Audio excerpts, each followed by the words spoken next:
दोस्तों बहुत पहले टीवी पर पान पसंद का एक ऐड आता था। इस ऐड को देखिए, बाकी की बातें उसके बाद। खानदान की इज्जत मिट्टी में मिला दी। पान पसंद, पान का स्वाद, गजब की मिठास। खामोश, खानदान की इज्जत मिट्टी में मिला दी। ना तो तेरी शान कम होती, ना रुतबा ही घटा होता। जो गुस्से में कहा तुमने, वही हंस के कहा होता। Hello friends, welcome to DK's club, where we celebrate life and find joy in doing little things that makes it all the more fun. अपने आसपास के एनवायरनमेंट को अपने कंट्रोल में रखना इंसानों की नेचुरल इंस्टिंक्ट है। क्यों? ताकि लाइफ इजी और कंफर्टेबल बन सके। देखा जाए तो यही इंस्टिंक्ट इंसानों को बाकी के जानवरों से अलग बनाती है। इंसानों ने नेचर के हर एलिमेंट पर अपना कंट्रोल जमा लिया है। आग, हवा, पानी, जमीन तो इंसानों के कंट्रोल में है ही, अब स्पेस पर भी इंसान अपना कंट्रोल जमाना चाहता है। पहले अपने एनवायरनमेंट को कंट्रोल करना सर्वाइवल के लिए जरूरी था। अब यह कंट्रोल करने की कोशिश लाइफ को और कंफर्टेबल और खुशी और मोर एंड मोर सक्सेस के लिए होती है। आज के समय में हम इंसानों को अपने आसपास के लोगों यानी बाकी के इंसानों को भी कंट्रोल करने की आदत पड़ चुकी है। सक्सेस का सीक्रेट ही यह है कि आप कितने कंट्रोल में हैं। अगर आप कॉर्पोरेट वर्ल्ड में हैं तो आप अपनी टीम को कंट्रोल करना चाहते हैं। अपने सुपीरियर्स, अपने बॉसेस को खुश रखकर उनका बिहेवियर भी कंट्रोल करना चाहते हैं। अगर पर्सनल लाइफ की बात करें तो वाइफ चाहती है कि उसका हस्बैंड उसकी हर बात माने और उसकी आदतों और बिहेवियर को अपने हिसाब से बदलने की कोशिश करती है। वहीं एक हस्बैंड अपनी वाइफ पर अनक्वेश्चनेबल कंट्रोल अपना जन्मसिद्ध अधिकार मानता है। वाइफ जब तक उसकी हर बात माने तब तक ठीक, वरना उसका मेल ईगो उससे कहता है कि भाई क्या कर रहा है, कंट्रोल अपने हाथों में ले ले। और बच्चों की तो बात ही ना करें। पेरेंट्स तो उन पर अपना पूरा कंट्रोल चाहते हैं, आखिर उनका भला जो चाहते हैं, और बच्चे ठहरे नादान। Control control control. इस कंट्रोल के ऑब्सेशन की वजह से अगर कोई चीज हमारे एक्सपेक्टेशन के मुताबिक नहीं होती या हमें लगता है कि हम कंट्रोल लूज कर रहे हैं तो हम फ्रस्ट्रेट होते हैं और हमें गुस्सा आता है। कभी किसी व्यक्ति ने हमारे साथ ऐसा व्यवहार किया जो हमारे एक्सपेक्टेशन के अनुसार नहीं है तो हमें गुस्सा आता है। इसे ऐसे बिहेव नहीं करना चाहिए था। यह इंसान समझता क्यों नहीं? इसे बिल्कुल भी समझ नहीं है। कभी हम ट्रैफिक जैम में फंसे तो फिर सड़क पर चलने वाले हर व्यक्ति पर हमें गुस्सा आता है। क्या है, किसी को भी ट्रैफिक सेंस नहीं है, ऐसे कोई गाड़ी चलाता है क्या? दोस्तों, गुस्सा आना नेचुरल है, लाजमी है। यह हमारे माइंड का एक नेचुरल रिस्पॉन्स है वापस से कंट्रोल गेन करने के लिए।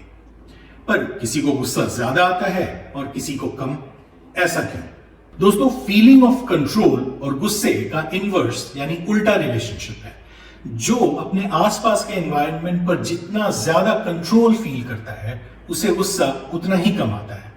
और जिस व्यक्ति को कंट्रोल की जितनी ज्यादा जरूरत है या कंट्रोल लूज करने का जितना ज्यादा डर है उसे उतना ही ज्यादा गुस्सा आता है। कई बार हमारे अंदर के कॉम्प्लेक्सेस भी गुस्से को ट्रिगर करते हैं। इंफीरियरिटी कॉम्प्लेक्स लगातार लैक ऑफ कंट्रोल की फीलिंग देता है, वहीं सुपीरियरिटी कॉम्प्लेक्स एक्सेसिव कंट्रोल की आदत या ऑब्सेशन देता है। कई लोग इस बात को एक्सेप्ट ही नहीं कर पाते कि हर चीज पर कंट्रोल पॉसिबल नहीं है।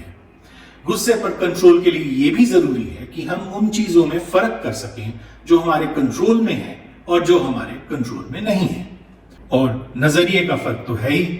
अगर किसी व्यक्ति का रिजिड नजरिया होता है तो वह सामने वाले के पर्सपेक्टिव को बिना समझे उसे कंट्रोल करने या उसके नजरिए को बदलने या अपने अनुरूप ढालने की कोशिश में लग जाता है।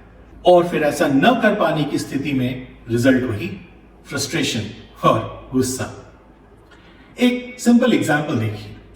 आप इस क्यूब को देखिए और बताइए कि क्या कलर दिख रहा है। आपको यह हरा दिख रहा है।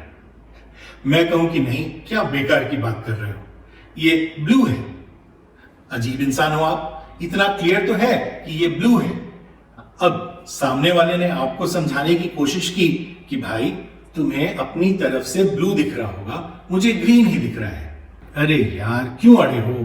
तुम मेरी कोई बात मानते क्यों नहीं? मैंने कह दिया कि ये ब्लू है तो ब्लू है, तुम्हें कुछ समझ नहीं है। और इसके आगे की कहानी वही फ्रस्ट्रेशन और गुस्सा। गुस्सा आने पर हम रिएक्ट करते हैं। रिएक्ट करना भी जरूरी है, क्योंकि अगर गुस्सा आया यानी कंट्रोल लूज करने की फीलिंग आई और हमने कुछ भी नहीं किया और उस फीलिंग को सप्रेस या दबा लिया, तो प्रेशर कुकर वाली सिचुएशन बन सकती है। लगातार लैक ऑफ कंट्रोल वाली फीलिंग के साथ रहने से हम डिप्रेशन में भी जा सकते हैं। तो क्या करें? 3 बातों का ध्यान रखें। पहली ये कि हर चीज हमारे कंट्रोल में नहीं होती। हमारे कंट्रोल में है हमारे अपने थॉट्स, सोच और एक्शन या बिहेवियर। सामने वाले की सोच और बिहेवियर उसके अपने हैं, जो सालों की कंडीशनिंग से बने हैं और उसके ही कंट्रोल में है। दूसरी बात यह कि किसी की भी सोच या बिहेवियर पर रिएक्ट करने से पहले इस बात का ध्यान रखें कि शायद उसका पर्सपेक्टिव ही अलग है। उसका पर्सपेक्टिव आपसे अलग हो सकता है, पर जरूरी नहीं है कि वह गलत है। तीसरी और बेहद इंपॉर्टेंट बात यह कि गुस्सा आने पर हम रिएक्ट कैसे करते हैं। अग्रेसिव और वायलेंट रिएक्शन होने पर सामने वाला आपकी बात समझने से पहले डिफेंसिव हो जाता है।